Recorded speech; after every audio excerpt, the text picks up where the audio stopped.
Hello everyone and welcome to Tallinn Black Nights. We're here with PÖFF TV and we have some special guests.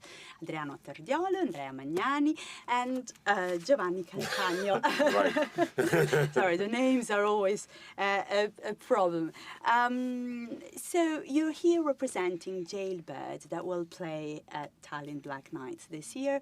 Thank you very much for trusting us with your film, Andrea. Thank you to you. Thank you to you. And let's start with a very general question, because this is a very sweet, special story. Audiences need this type of story now. It's a boy that is born in prison and never want to get out. So where does the idea come from? Where the inspiration for the story? Well, hard to say. I think for many reasons, but the most significant reason, I think, is I grew up in a small village close to a little town that is Rimini in Italy.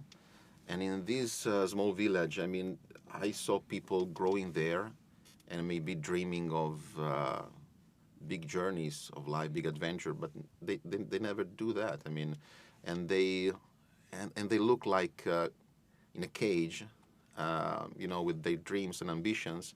And I thought it was a perfect metaphor, the jail, to tell this kind of situation.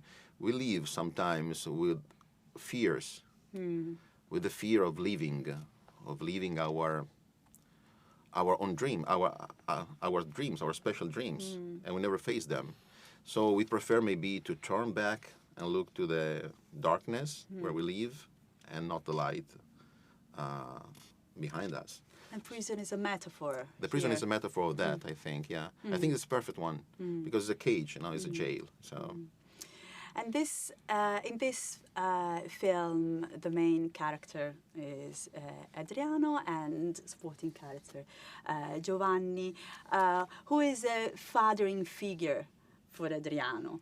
How did you know that these two amazing actors were the ones for the characters? Well, let's start with Giovanni. Let's start with Giovanni. Giovanni, I met him in a movie that I produced and wrote that is called Paradise by Davide Del Degan.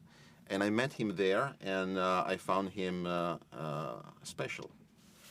He's a great actor, but before that, I think he's a great human being. And I like to work on set with people that can give a lot, and he gives a lot. And the character in the film is a great human being. Exactly. Yeah. So, yes. Maybe under this rude mustache, let's say, but yeah. And Adriano, I never met him before the casting, but I saw him in Happy as Lazzaro by Alice Rohrwacher. And I found in that movie this kind look, and I needed that look for Giacinto, that is the main character of the movie. And I thought he has the perfect soul. Yes. And when I met him, I found that actually he is like that. Yeah. I think he's the kindest and nice person in the world. Yeah. Well, when he sleeps. When he sleeps. Yeah. And a question for the actors then: what made you accept these roles? What appealed to you in the script? Well, shall we start with you, Giovanni? What did you like about your role? Oh, my role is very. It's like I think of this role for many time. It's like San Giuseppe, San Joseph. Yes. Because like San Joseph is not the real father, but is like who take care a human being that grow in a strange cage, and the same cage where you live. Jack lives. Yes, is the same destiny of father and son, and the son can go where the father doesn't go in his life. He make a steps behind. And for you? The thing I liked most is that this is an unusual character. It's a very strange character. Giacinto runs and runs and runs like a kid. And what was interest for me is like how this kid grew up in a very strange place, the prison, and very interesting was the relationship between the father and the son, Jack and Giacinto, and also Rocky, which is the mother, they say. It's a kind of pure and particular, two kinds of pure and particular relationships. True. This is a special film also because it was co-produced with Ukraine, and you are a producer as well in the film. So how was that developed, and what does it mean for the film? Well, actually, because I shot my first feature film in Ukraine, and it was also a co-production with the same production company in Ukraine, by the way, I found it very natural to ask them if they were intrigued by that story and if they were interested maybe in co-producing as well. And they say immediately yes. I mean, because we are like friends since a long time.